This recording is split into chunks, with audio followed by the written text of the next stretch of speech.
when it comes to your version of Superman, trunks or no trunks? Trunks. Trunks? Yeah. I gotta say, Easily. I was no trunks for the longest time.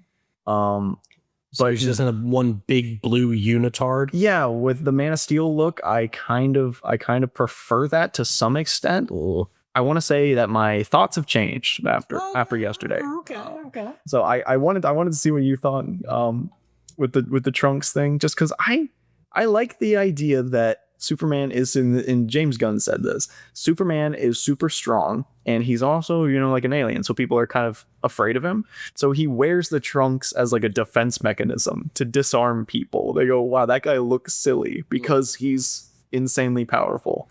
And that explanation, I was like, all right, I kind of like it. I kind of like it a lot. Well, he's like this Olympian kind of figure, like he is like the... He's essentially God, like a god. I don't know about that, but... You wouldn't say? No. With the power level? Yeah, the power level is crazy, but no. Compared to, well, I guess they are literal gods of DC, but just like to an average person. Like if I saw Superman, I'd be like, all right.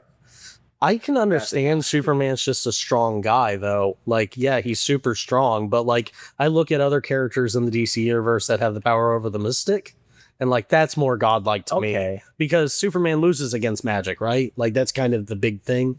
I guess I can see that. Like magic is where you'd put your stamp on God tier. Yeah, reality bending ideas. Now Superman does that, of course. I mean, holding up buildings and flying and yeah, like he's that. Impervious to basically anything. He can shoot lasers out of his eyes. Got cooling breath. Not a god, just a very powerful being. So this new movie, the one we just saw, Superman, James Gunn, that one aside, what's your favorite depiction of Superman?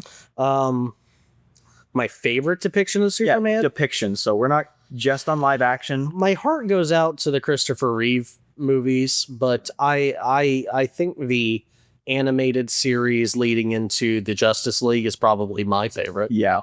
Because like that feels like the best. Yeah. He's got the voice, he's got the personality, like he's got the great look, the art style's amazing. I mean, I'm a diehard love of like, if you ask me the same question about Batman, I would say the animated series Batman. Yeah. I was going to say animation as well. Yeah. But Man of Steel has a special place in my heart. I'm not entirely sure why. Like, it's not even like my stance on Phantom Menace is hard line. I genuinely think it's really good. Man of Steel is like, I don't know. I think I may have been like going through something when I watched it because I just like it. I don't have a real reason. Henry Cavill's pretty great, but my favorite depiction of Superman is the one animated movie where they like rip a hole in the space-time as they usually do, and they meet the bad Justice League. Like all the Justice League characters are evil. Okay, yeah. And so like Superman fights it might be Ultraman. It's been a while since I've seen it, but evil Superman. Yeah.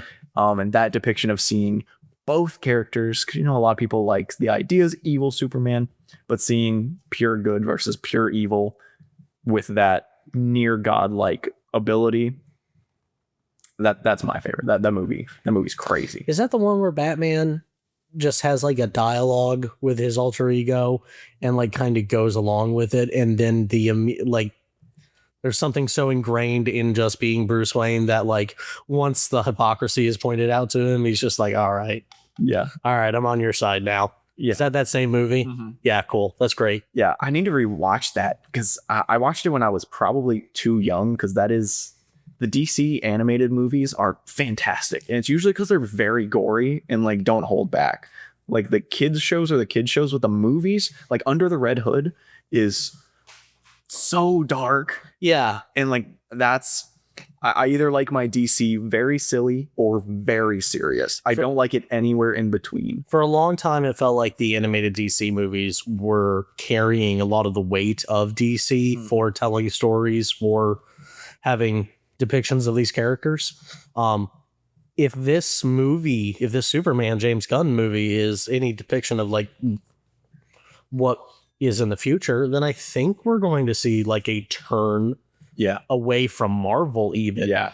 back into DC. You know, it might be cool to see that kind of play throughout the years to go back and forth, which I'm very, I think that's what happened in the comics era. Like when comics were like the only thing, I'm sure that something similar probably there was a pull to Marvel and then a pull back to DC, and then you get your others. So just to clarify, you're saying you feel the pendulum moving away from Marvel, It's too early to tell, but it has the potential. yeah, I think, And I agree with you. 100%. especially with James Gunn at the helm, because he was kind of the guy. Yeah.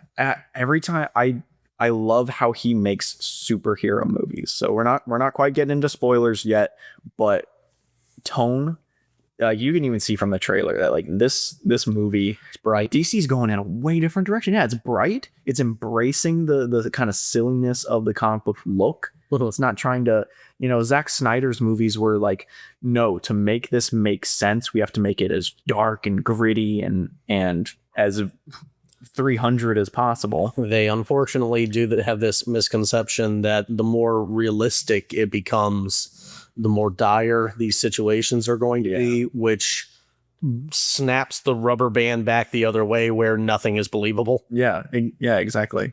It's like the Batman did it well with the realism because that's a grounded real character. He doesn't have any powers. So you can kind of get away with these are high stakes because Superman's not just going to do Superman stuff. So if you're going to make a movie with Superman to make the stakes high, you have to do a lot of things that we'll get in. You got to really tax the character. Yeah. And I think they do in this story. I also do. What else? Just non-spoilerific can we talk about? Because I do want to get into the movie. The movie has a lot of heart.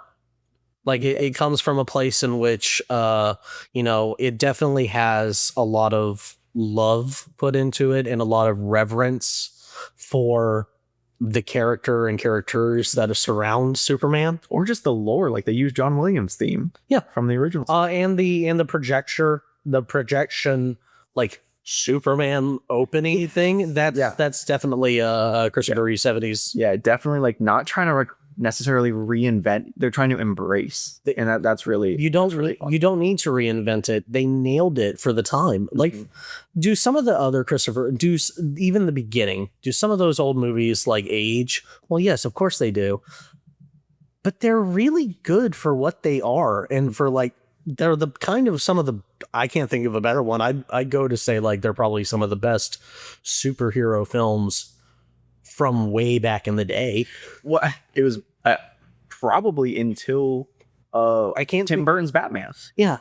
Thanks for watching. If you like what you saw, you can find links to that discussion or the rest of our great podcasts in the description below. If you made it this far, please consider giving us a like and a subscription. We'd greatly appreciate it. And as always, see you Tuesday.